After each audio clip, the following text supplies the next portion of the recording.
First of all, I'd like to thank the Ministry of External Affairs for inviting me, and to the IDSA and to the ISAS in Singapore for actually suggesting my name. We in Southeast Asia, I suppose like the rest of the world, are beginning to have major problems grappling with history and that most wretched of words, identity. I think most of us go through the press today and through 24 hours of news, falling back on what was perhaps one of the great phantasmagoric poems written at the turn of the last century by an Irishman. That book was called Ulysses, of course, and the author James Joyce, who said, history is a nightmare from which I'm trying to awake. And that couldn't be more true than it is today. We started off this conference, of course, talking about inevitably talking about the dangers of terrorism and the threat posed by ISIS and all the various strategies and pragmatic plans we should put into action to ensure that this scourge doesn't encroach upon our lives and literally blow up in our face. And I was amazed, I'm always amazed that nobody ever talks about these wars essentially as cultural wars. And wars that are conducted on a subliminal level and really dealing with psychology. I met by chance yesterday someone from the Russian embassy, I don't know if he's here, Ivan, but who had a very traditional sociological point of view that if your rate of development was just about that high and if your economic standards were that high, people will not be drawn into terrorism. Without being reminded that the pilots who drove the planes into the Twin Towers were mostly PhD holders. So we enter really a realm that is very, very abstruse, opaque, and surreal, almost.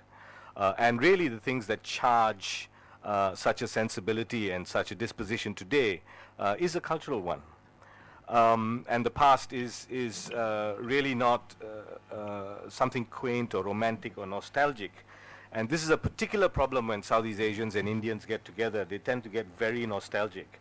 And they bring out that ledger of debt and claim of we owe you this and we should remember this, when actually it is the entire organic nature, the syncretic nature of the relationship between Southeast Asia and the Indian subcontinent that is hugely crucial, one that has never ended, mind you, from times of early maritime trade and the bequest of statecraft and religion, as you put it very well, into the stirrings of nationalism in the 1930s. Remember that Subhash Chandra Bose based the Indian National Army in Singapore, in which at least half of my family served in the Queen of Janshe Regiment.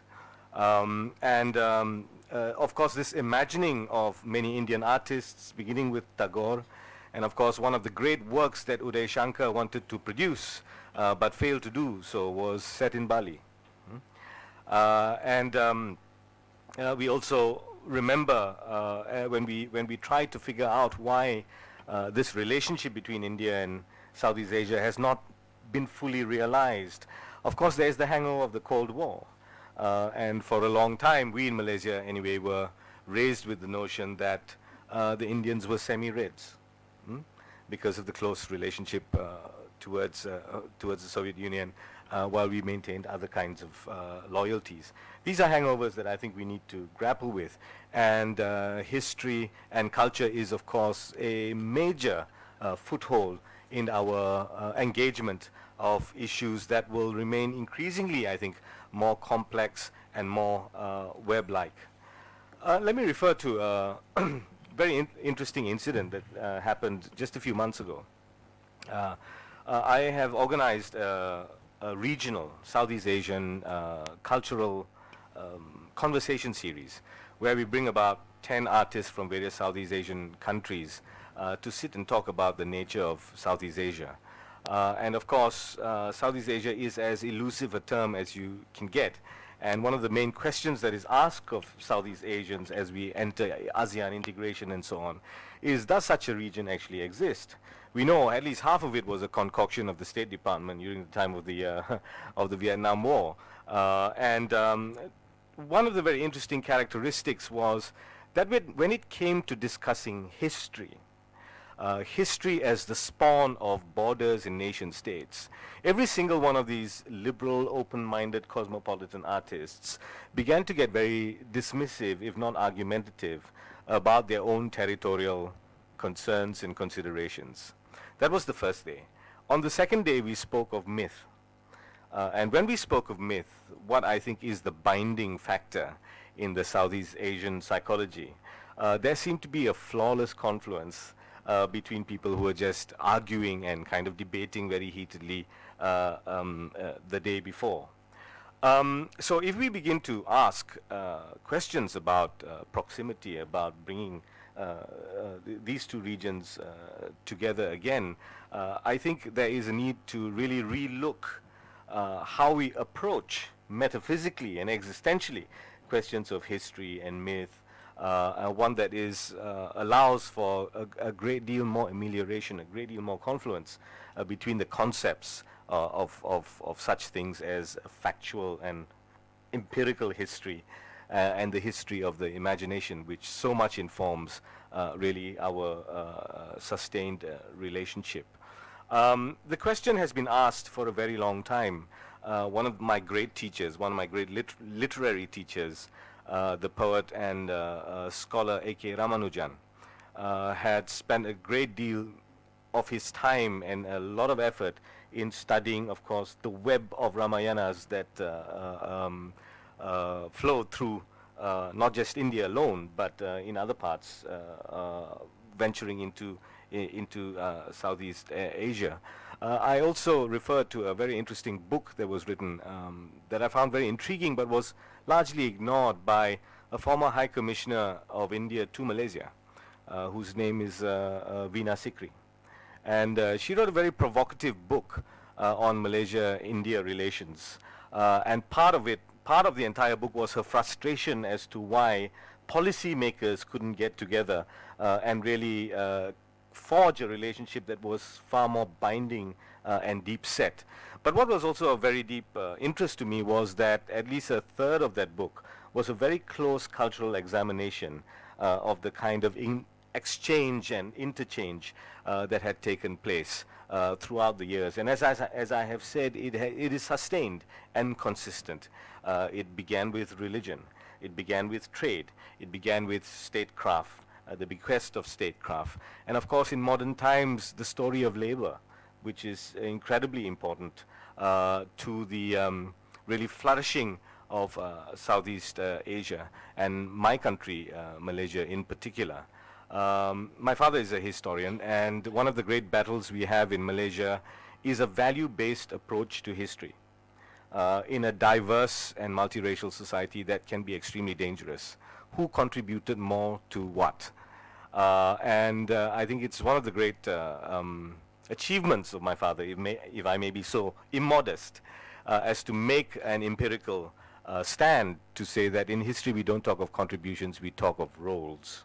And of course the role of Indian labor has been incredible. 40% of the beginnings of the foundations of Malaya, railways and rubber, were attributed to Indian indentured labor. That has not been properly acknowledged, I think, in history in my country, whereas on the other side of the border, of course, it is somehow romanticized. So a distinct empirical approach is still a major problem, especially with modern history. But really, what is the great challenge?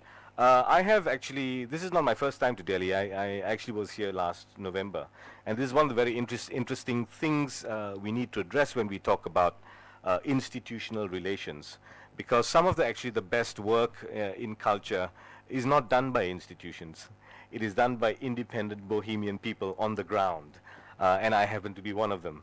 And there seems to be not enough of an effort to embrace these attitudes, which sometimes may be radical, and sometimes may even be subversive, but on the whole are very commonsensical, and tell you a great deal about what is actually happening on the ground of culture in Southeast Asia.